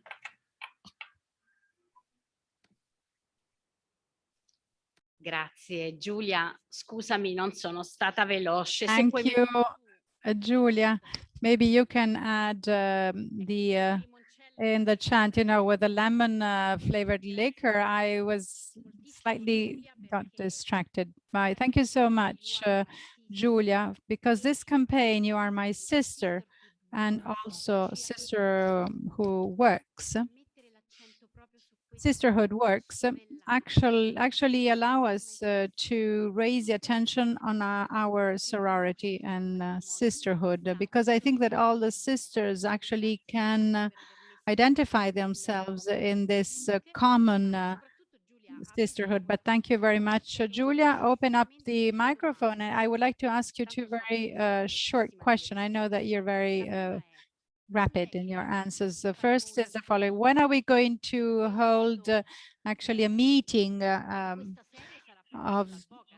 will be done on advocacy? The first meeting will be on advocacy. Yes, we will certainly have focus on advocacy. I don't remember the date, so the date is still I know it will be probably in the month of July. It could be the last. So we both remember. So I think it's July the 15th. And then something else. What a word that you would like to put accompany the word advocacy. You would make voice. That's why our channels have been defined with the word voice, because voice can be expressed with a song, with a word that we share, an effort to express and make our voice heard. Thank you very much. And I hope that you will enjoy your work. Now we're moving closely towards the end, because after limoncello, as promised, we do have now the final drink. So I would invite you also, I will tell you which is the surprise. I would like, it's a digestive, let's say a sort of a bitter digestive liquor. We should all ask ourselves, how can we be women, consecrated women, empowering and creating spaces of empowerment for other men and women? How do we do that in our daily lives? Thank you very much. Thanks really to all of you, but particularly to our interpreters. Kindly, Patrizia is thanking us. Thank you very much.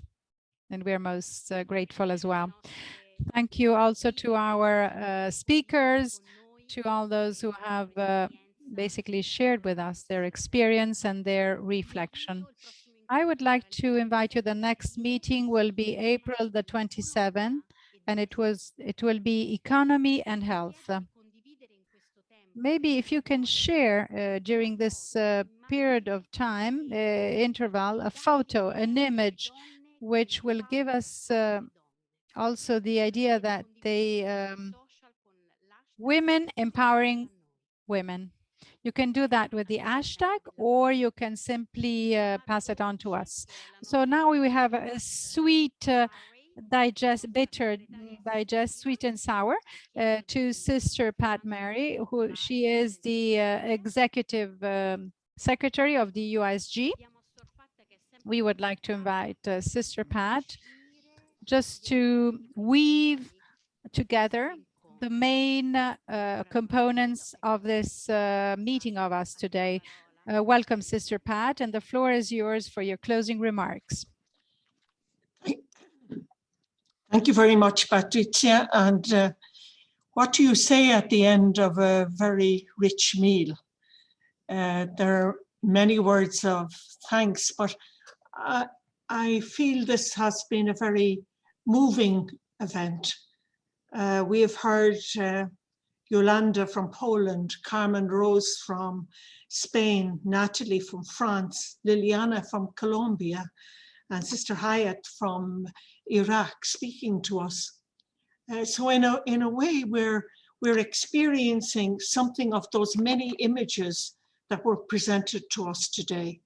The image of journey, of being companions together, of being people on a caravan, pilgrims on the road with others, forming bridges, being artisans of care. And in a way, the synodality we're called to, we're beginning to live, because we are the people of the way. And I think today we heard how we're to bring a contemplative gaze to the world. And we put our gaze today on Iraq. We interiorize the suffering and the needs of others. And then we bring our contemplation together in an inclusive way, because synodality is an art.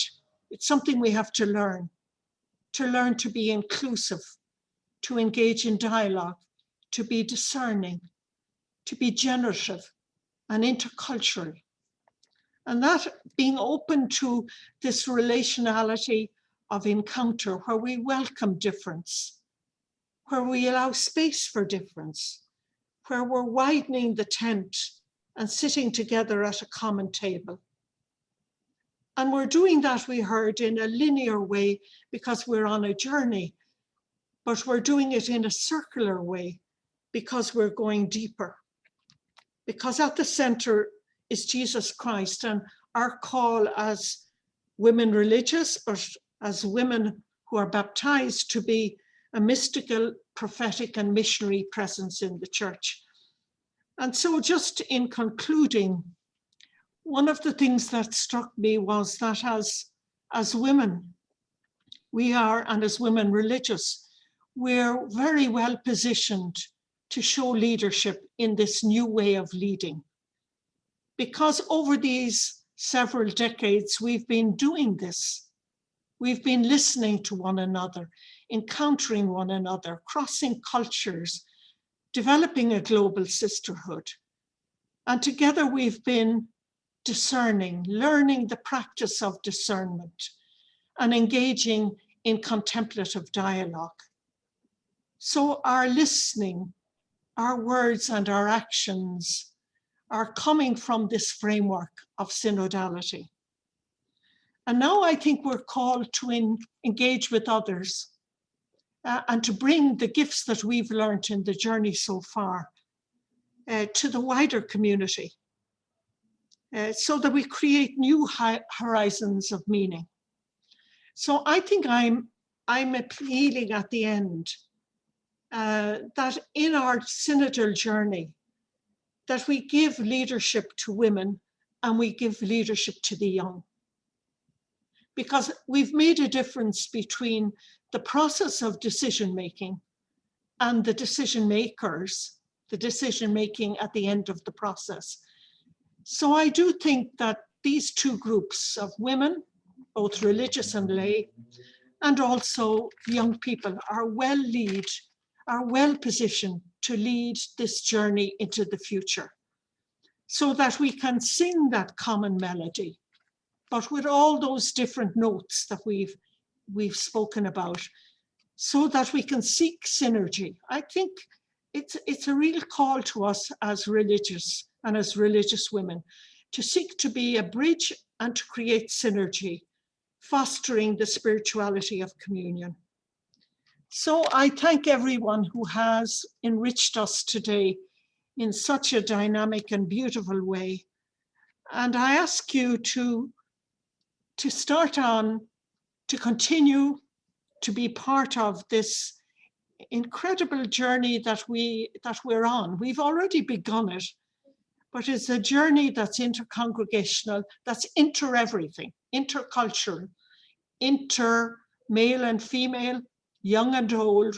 We've been reminded of that several times, but it is one that will certainly lead to change, a change that will be call for conversion and that will lead to reconciliation and unity. My thanks to each one of you today.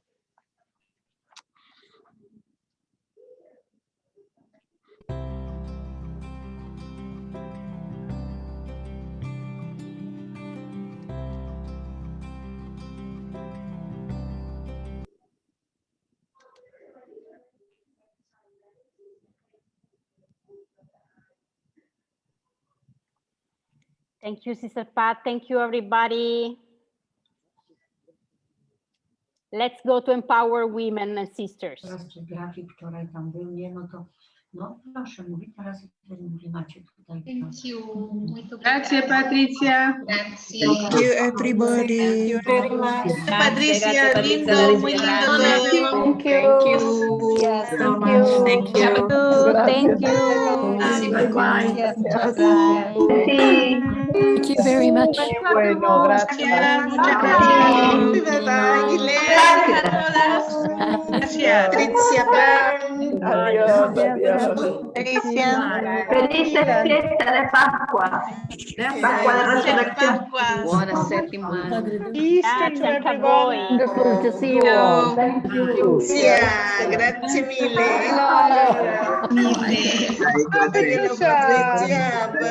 Patricia, good to see you. Thank Pray, you. pray for noi, from Iraq. Yes, Sì.